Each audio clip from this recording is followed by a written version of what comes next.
श्री राधे हरे कृष्णा। एक मैं आपके लिए थोड़ी सी स्टोरी लेके आया हूँ। श्री भगतमाल से है। श्री वाल्मीकि जी एक वैश्या थी, उसके ऊपर है। तो बोलते हैं कब किस पे ठाकुर जी की कृपा हो जाए, कब कैसे उसका भविष्य सुधर जाए पता नहीं। ठाकुर जी की कृपा ठाकुर जी जान सकते हैं, ठाकुर जी के बारे में ठाकुर जी समझ सकते हैं। भाई क्या करने वाले हैं, क्या प्लानिंग है, वही जान सकते हैं। हम कुछ भी नहीं कर सकते उनके आगे। तो एक वैश्या थी, वो बहुत बहुत एक वो थे ना, बहुत घृणित घृणित जीवन जीती थी। एक वेश्या थी, घृणित जीवन जीती थी बहुत तरीके से। तो वो ऐसे ही बाहर से अपने घर की ओर जा रही थी। घर के पास उसके सामने बिल्कुल एक पीपल का पेड़ था। तो पीपल के पेड़ पे, पेड़ के पास सॉरी पेड़ के नीचे एक ऋषि एक ऋषि आगे बैठ गए थे। कुछ ऋषि आगे बैठ गए थे, तो उन्होंने धूना लगा दिया था। भी कहीं वो तो बाबा जी कहीं पे भी शुरू हो जाते हैं। तो उन्होंने एक धूना लगा दिया। धूना मतलब कि हवन हवन स्टार्ट कर दिया, या मतलब वहाँ पे तप ध्यान करने लगे। तो वैश्य के मन में एक ही बात आई कि प्रभु की पर मेरा कितना सौभाग्य है कि मेरे घर के सामने इस गंदी, इस बहुत अधर्मी मेरे घर के सामने एक मतलब इतना बड़ा सौभाग्य है कि ठाकुर जी ने एक ऋषि मुनि जो तो मेरे सामने घर के सामने संतों को बैठा दिया। तो कितना बड़ा सौभाग्य है, उसके मन में ये आया।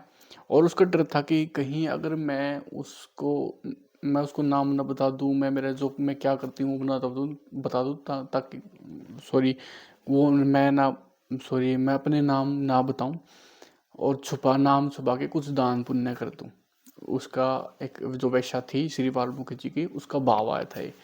तो दान पुण्य कर दूं, तो उसने ये तो सोच लिया। संतों की महिमा देखो कि एक भ्रष्ट, कोई भी स्त्री पुरुष भ्रष्ट थी, और संतों का अद्भुत मतलब जो सिद्ध संतों थे उनका दर्शन करते ही उनके मन में आया कि मैं कुछ दान पुण्य करूं।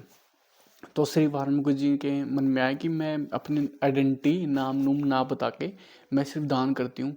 अगर फिर उसके मन में आया कि मैं अगर मेरे घर का खाना खिलाऊंगी तो उनका भी कुछ मतलब कि जो भक्ति है वो डाउन ना जाए या भ्रष्ट ना हो जाए।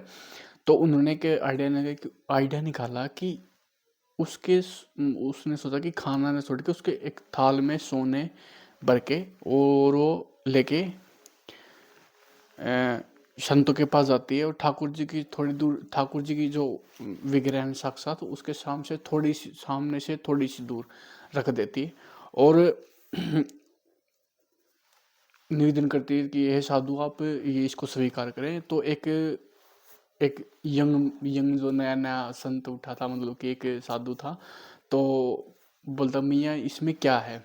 मतलब देखो कितना प्यारा वर्ड है कि वो मतलब वैश्या होते भी मैया इसमें क्या है। तो साधु ने पूछा मैया क्या है।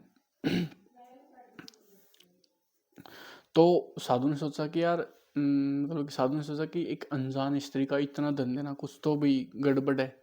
ठीक है, आप और चाहें जो पूछे, परंतु फिर उसने बोला कि आप कुछ भी चाहें, लेकिन कुछ भी बोले कि मेरा परिचय ना पूछे। क्योंकि उसको डर था कि मैं एक गंदे काम करती हूँ, जो भी करती हूँ उसको डर था कि मेरा परिचय ना पूछा जाए। तो ठीक है, लेकिन फिर महात्मा ने आग्रह किया। उसने बताया कि मैं महान नीच हूँ, मेरे पापों का कोई हिसाब नहीं है। संभवतः मुझे देखकर नरक के जीव भी गणना करेंगे। पाप ही मेरा जीवन है, शरीर को बेचकर मेरी जीविका चलती है, रोते हुए उसने कहा। तो एक यंग साधु था, तो उसको ज़्यादा नॉलेज तो थी नहीं, लेकिन वो चिल्ला के बोला कि ले जा इस थाल को। साधु वेश्या का धन नहीं ले सकते। एक साधु ने मतलब गुस्से में झिड़क करके बोल दिया। तो फिर वो बोलती है महाराज मेरे जैसी माँ पापनी ने नरक या नार के जीवन गणना कर सकते हैं, किंतु गंगा गोदावरी आदि पुण्य तो या नदियाँ तो गणना नहीं करती। मैं नित्य गोदाम माता की पवित्र धारा में डुबी लगाती हूँ। उन्होंने कभी मेरा तिरस्कार नहीं किया। सुना है कि साधु गंगा गोदावरी से भी पवित्र होते और अन्य नदियों से भी पवित्र होते हैं। ठीक है, संत तो सुरसरी को भी पवित्र कर देते हैं। आप यदि मुझे गणना करेंगे तो फिर कौन पतितों का उद्धार करेगा। मेरा दुर्भाग्य। उसने अत्यंत दुखित होकर थाल उठा लिया। फिर एक पीछे से आवाज आती है प्यारी सी, मतलब जो एक सिद्ध संत थे उनकी आवाज आती है। तो बोलते हैं पीछे से आती है मैया श्री रंगनाथ के लिए आप इनका मुकुट बना दो। ये सच्ची घटना है। श्रीनाथ के लिए मुकुट बनवा दे इसका। और मंडली जो उस मंडली का जो संतान सबसे वरद संत था वो, उसकी आवाज आती है। गणिकों को भक्ति भरी वाणी से उसे द्रवित कर दिया था, क्योंकि उसको पता था कि वैश्या है, गलत काम करती है, और फिर भी वो एक संत न पिंगली जाते हैं, उसको उद्धार करने के लिए आते हैं संत लाइफ में। तो उसने बोला कि आप एक मुकुट बना दो श्री रंगनाथ जी का, ठीक है। जिसकी भेंट संत नहीं लेते उसके रंगनाथ तो क्या लेंगे। मतलब उसका क्वेश्चन था कि जिसकी भेंट संत नहीं लेते उसकी रंगनाथ क्या लेंगे। साधु तो भगवान से भी अधिक दयालु होते हैं, वे तो उन सर्वेश से भी अधिक पतितों पर कृपा करते हैं। जिसका तिरस्कार साधु ने ही कर दिया उसके लिए भगवान से क्या आशा रही, ठीक है। वह रोती जा रही थी, वो चल पड़ी भी रोते हुए। मैया उपहार न लेना होता तो मुकुट बनाने का आदेश न देता। देखो अद्भुत लीला।